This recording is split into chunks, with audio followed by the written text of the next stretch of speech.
All right, so today we are going like literally deep down into a world beneath our feet. Under the surface. Exactly. We are going to be exploring excerpts from Vril, the Power of the Coming Race. Yes. By Sir Bulwer Lytton. Bulwer Lytton, that's right. And this book, it imagines like a hidden civilization with technology that makes our smartphones look like stone tools. Right. I'm talking flying machines, telepathy, and an energy source that would make like Elon Musk drool. Oh, yeah, absolutely. I mean, this book is so fascinating. And what I think is really interesting is that it's not just about those cool gadgets and the technology. Right. It's really a thought experiment. Yeah. You know, Lytton is really kind of forcing us to ask, like, what would happen if humanity stumbled upon a power source that was so potent, so transformative, that it could just completely reshape the world? Wow. And, you know, are we as a species, are we ready for that kind of responsibility? That's a really good question. And, you know, the way that Lytton explores this is through a story, right? Yes, exactly. Like Victorian adventure novel meets science fiction. Yeah, it's like Jules Verne. It's like social commentary, you know? And it starts with this guy, you know, he's an explorer. Okay. And he kind of stumbles into this mine. Oh. But instead of finding gold or diamonds, he finds something way more valuable. Okay. He finds a hidden civilization known as the Vril-ya. Okay, so set the scene for me. What are these Vril-ya? Like, are we talking little green men or something more like elegant? Yeah, I think less alien, more like advanced humans. Okay. They're described as beautiful, almost ethereal. Right. They have this serene demeanor that's almost otherworldly. Interesting. They communicate telepathically. Whoa. Have mastered control over their emotions. Oh, really? And they live in a society where things like poverty and competition and even disease are non-existent. Okay, now that's what I call an upgrade. Sign me up. Definitely. But seriously, though, what's the secret to their success? Is it just their technology, or is there something more to their way of life? Well, I mean, their tech is definitely next level. Yeah.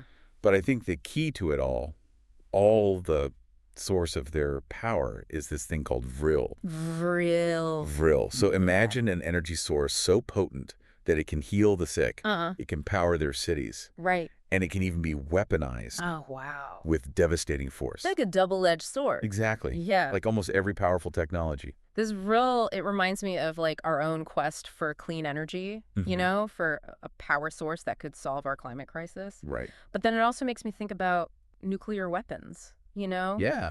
About the destructive potential of technology. Absolutely. In the wrong hands. Yeah, and I think that's what's so brilliant about Lytton's work. Yeah. He's using Vril as this kind of metaphor for any transformative technology. Right. And he's forcing us to confront this duality. Okay.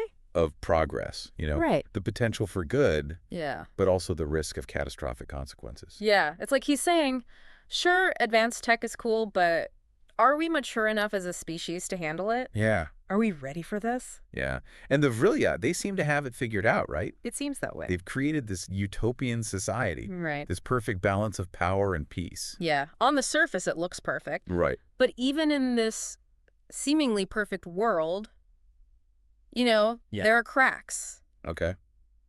The narrator, our explorer, he starts to feel uneasy. Oh. The Vril-ya's lack of emotion, their chilling efficiency, it all starts to feel a bit off, almost dehumanizing. Interesting. And that's where things get really interesting. Because it raises the question, what does it mean to be human? Yeah, what does it mean? Is it our emotions, our flaws? Yeah. Our messy desires that make us who we are?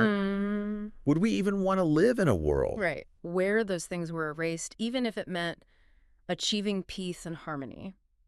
That's a great question. And that tension, that struggle between the allure of perfection and just the inherent messiness of humanity. Yeah. That's really at the heart of this book. At the heart of it. Okay, so we've got advanced technology, a utopian society, and a creeping sense of unease. Yes. Let's talk about how the Vril-ya actually live. Like, what's their government? Like, do they have political parties? Oh, God. Yeah. And elections down there? No. Their system of government is fascinatingly different from ours. Okay. They have a single leader called the Tur. The Tur. The Tur, and the Tur is chosen not for their ambition. Okay. Not for their political savvy. Right. But for their wisdom. Their wisdom. Their wisdom. Wow. Imagine a world where leaders are selected based on their ability to think clearly Right. and make decisions for the greater good. It's hard to wrap my head around a society without, like, the constant campaigning and political drama we're used to. Right, exactly. But it makes you think, doesn't it? Yeah, it does. What if wisdom, not power, Yeah. was the ultimate goal of leadership? It's a very provocative idea, and, I think it speaks to Lytton's critique of his own society, Uh-huh. of the Victorian obsession with progress and industrialization. Right. He seems to be asking, are we sacrificing something essential, something human, in our pursuit of material advancement? Okay, so they've got wise leadership, Yeah. no poverty, no competition. It Mhm. all sounds a bit too good to be true. Right. And there's got to be some tension, some conflict somewhere, right? Because that's where the good stories are. You're absolutely right. Our explorer can't just stumble into paradise and live happily ever after. No, no. And this is where Lytton introduces another layer of complexity. Okay. The Vril-ya's history. Okay. They weren't always this peaceful utopia. They had their own periods of conflict, Really? of wars fought with devastating Vril weaponry. Oh, so they had to learn the hard way, just like us. They had to face the destructive potential of their own technology before they could create a truly peaceful society. It seems so. It makes you wonder, though, if that kind of wisdom can only come through suffering. That's a question worth pondering. Yeah. And it highlights the importance of perspective. Mhm. The narrator coming from our world, Right. he sees the Vril-ya's peace as something to be envied, Yeah. something to strive for. Right. But the Vril-ya themselves, Yeah. they view it as a hard-won lesson, a constant reminder of their own capacity for destruction. Right. Yeah, Wow. it's fascinating. And that's what makes his journey so compelling. He's not just exploring a new world. Right. He's confronting his own assumptions Yeah. about humanity, about progress, about the very nature of good and evil. It's like he's holding up a mirror to our own society Exactly. and forcing us to ask, are we on the right path, or are we heading down a road that leads to destruction, just like the Vril-ya's ancestors? Precisely. And that question becomes even more pressing when you consider the Vril-ya's views on power. Okay. They understand that Vril is a double-edged sword, Right. capable of both creation and annihilation, Mm-hmm. and they've developed this strict code of ethics Okay. around its use, a deep respect for its potential consequences. So it's not just about having power, it's about knowing how to wield it responsibly. Exactly. Which makes me wonder, if we were to discover a source of energy as potent as Vril, would we be able to handle it with the same wisdom and restraint? That's the million-dollar question, isn't it? It is. And Lytton doesn't give us an easy answer. Right. He leaves it to us, the readers, to grapple with the implications. Speaking of grappling with implications, let's talk about the narrator's relationship with Z. Oh. She's a Vril-ya, the daughter of his host, and there's definitely a spark between them, but it's not your typical love story, is it? No, not at all. Right. Remember, the Vril-ya are not driven by the same emotions as humans. They value reason and intellect above all else. So while Z is drawn to the narrator, her interest is more about intellectual curiosity Right. and a desire to understand the human experience. So it's more about a meeting of minds than a whirlwind romance, which honestly sounds kind of refreshing in a world obsessed with instant gratification and superficial connections. Yeah, I think so. But it also creates a fascinating dilemma for the narrator, right? He's attracted to Z, but he also feels this sense of alienation from her world, from her people. Exactly. He's caught between two worlds, Yeah. two ways of being. Uh-huh. And that tension is only heightened by the fact that he's essentially a prisoner of the Vril-ya. Right. They're studying him, observing him, trying to understand the secrets of human nature.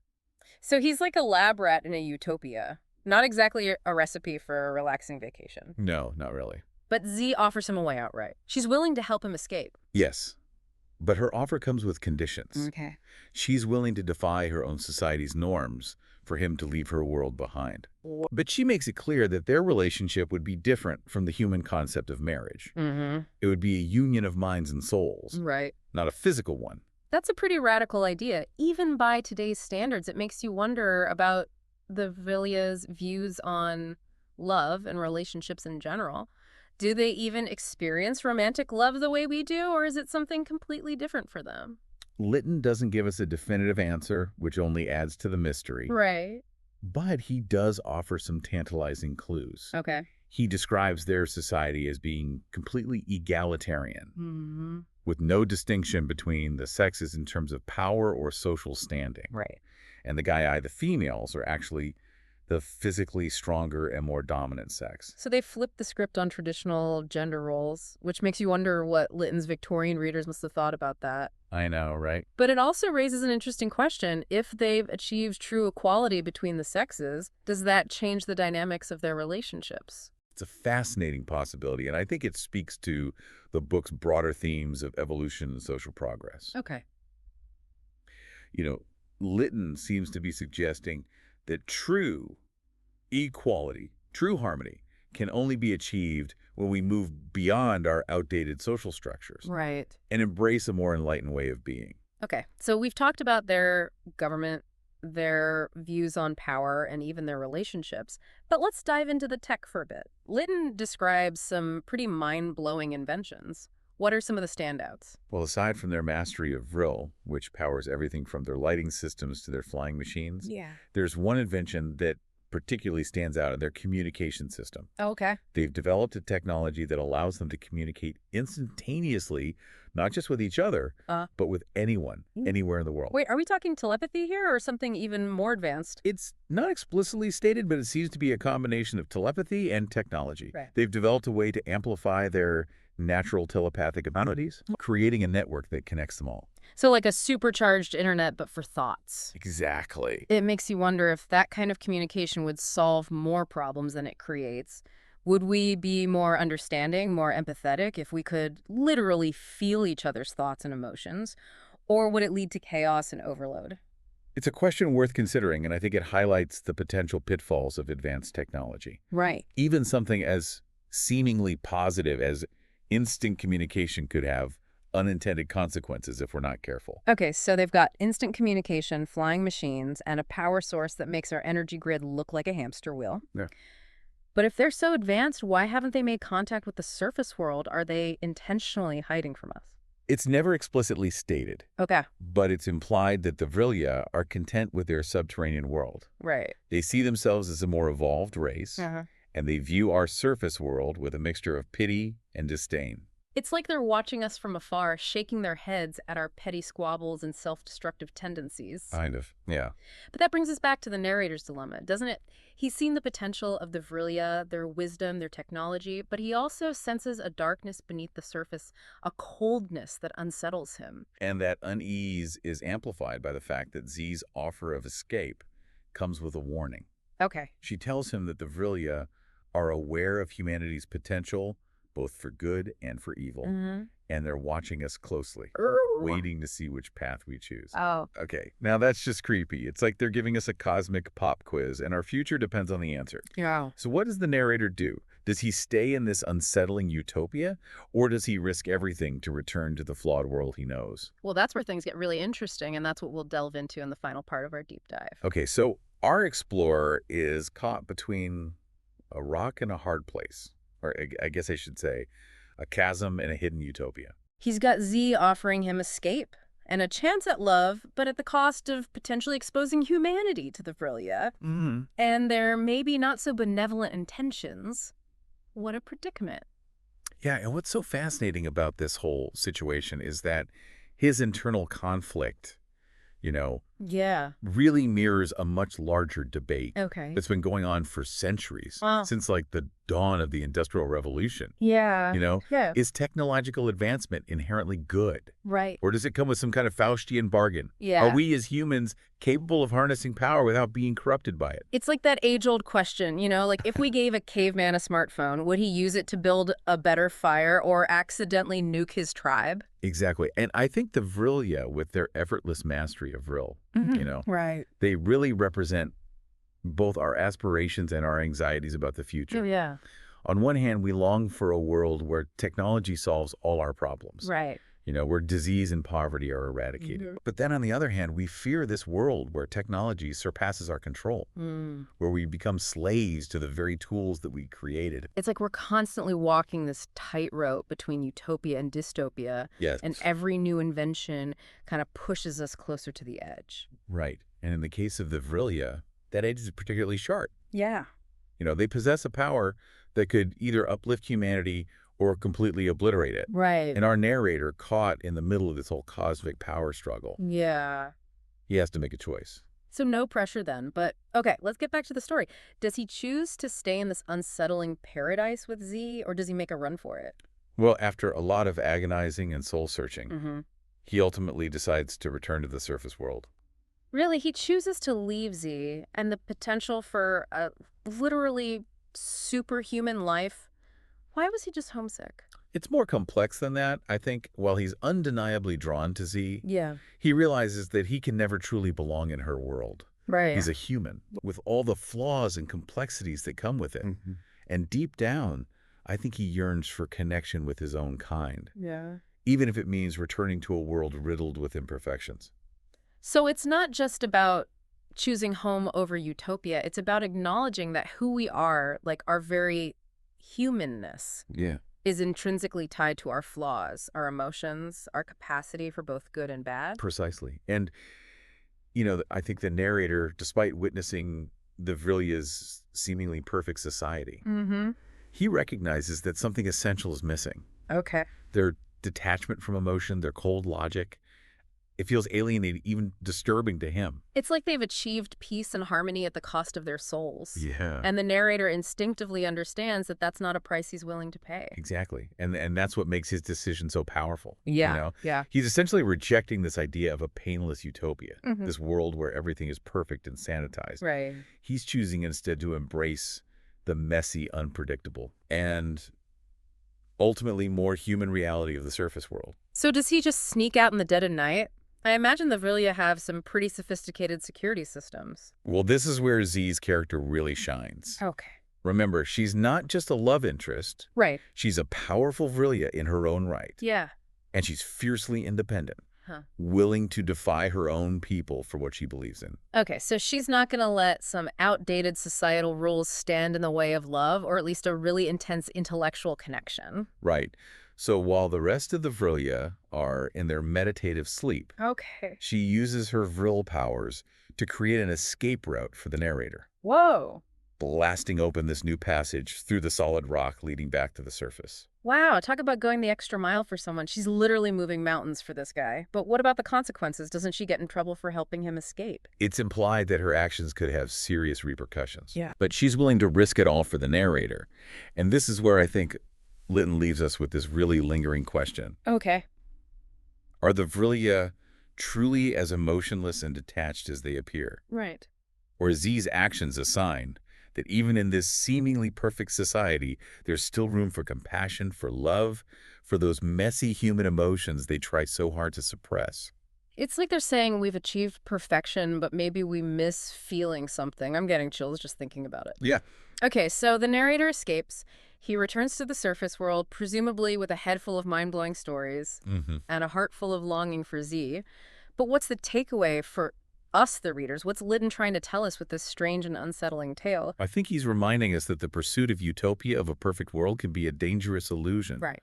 True progress, true happiness lies not in erasing our flaws or suppressing our emotions, but in embracing our humanity in all its complexity. It's like he's saying, don't strive to be perfect, strive to be human. Exactly. And I think that's a message that resonates even more powerfully today. Yeah. In a world obsessed with technological advancement and the pursuit of a flawless, digitally curated existence. Yeah. Lytton's book serves as this really timely reminder that true fulfillment lies not in escaping our humanity, but in embracing it. That's a really powerful thought to leave our listeners with. So next time you find yourself scrolling through social media, envious of someone else's seemingly perfect life, remember the Vril-ya. Remember that even in a utopia, something essential is missing. And that something is the messy, beautiful, and ultimately very human experience of living in the real world. And who knows, maybe someday we'll find a way to merge the best of both worlds. Yeah. The technological advancements of the Vril-ya with the compassion and the emotional depth of humanity. Right. But until then, let's appreciate the journey, flaws and all.